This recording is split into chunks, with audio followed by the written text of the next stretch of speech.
Hey guys, this is Nitro, and today I'm gonna show you how I make my chiptune stuff using Serum. So I'm gonna play what I made here, and keep in mind everything is made with Serum.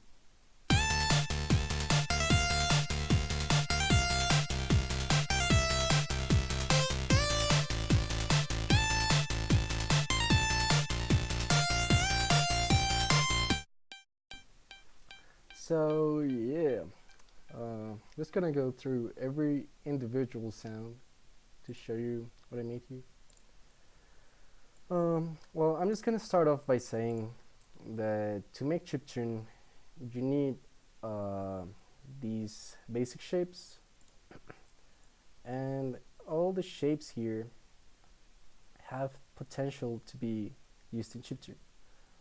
Um, Probably the only wavetables that I wouldn't use for chiptune are the sine wave here and the triangle saw here, and even the saw wave. I mean, I've heard some like chiptune songs with saw waves, but I feel like mostly um, what is used is actually these square waves here and triangle waves. So for this arpeggiator that I mean for this arpeggio that I made here, these chords, I use the arpeggiator, which can be found in Ableton, right on MIDI FX. It's not coming up for me for some reason right now. I think it's glitched out or something. But anyways, when it does show up, it's called Appreciator, and you just drag it over here, and these are the settings that I used for it. And this is sort of like the notes that I usually write for this. Um, so one last thing that I'm forgetting is that you should keep this knob right here, the random knob, all the way down. I kept it. I didn't keep it all the way down here because I have more than one voice playing. But usually, when you have only one voice playing, you usually want to keep this all the way down. Um, so next up, I made this bass here. For this bass, I just used two. I don't know where I had a square here. It's supposed to be this one, but anyways, I used two of this wavetables, and and I used I put the octave on this oscillator down. I actually put it up, but I thought it would be a good idea to put it down here for some reason. It just sounded good to me, I guess. But anyways, um, just put some multi-band compressor there and some. I boosted some of the lows here, and that's it. For the lead, this lead is there's something pretty cool going on with this lead. So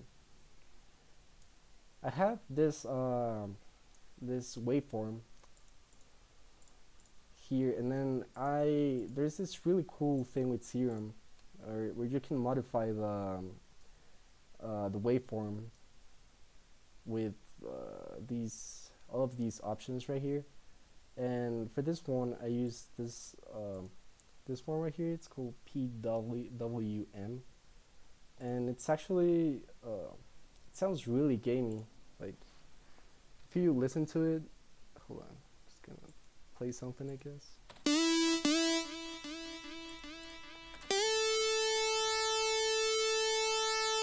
Like can you see, I got this LFO automating this thing right here, and then without it, it sounds like this.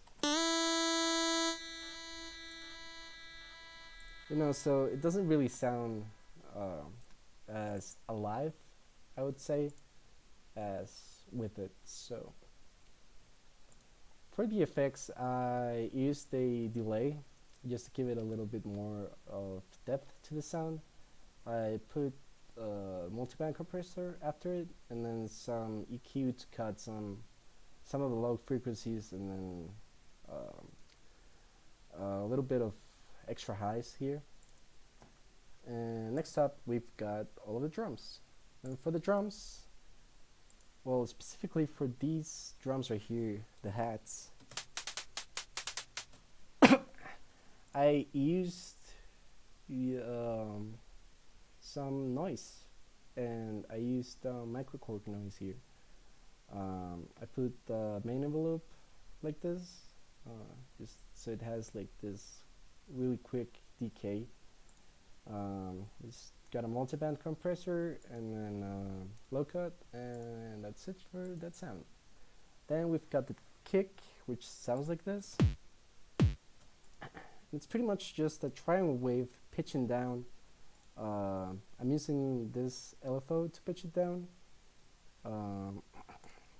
Got a multiband and an EQ, and then for the last sound, which is a snare, I'm just gonna play it first. So yeah, for that sound, I got a triangle wave as well. Got some white noise playing with it. I got this LFO automating the pitch also, just to give it a little bit more punch, and then just some compression, and that's pretty much it for this. Let me know, should I put presets up? I mean, I'm just gonna put some presets up, I guess. This sounds ain't that complicated, but I guess it might help some of you.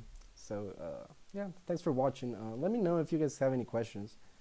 I feel like I'm not very good at explaining sometimes, but I really want you guys to learn something, and if you guys did, well, I'm glad. Well, see you next time, guys.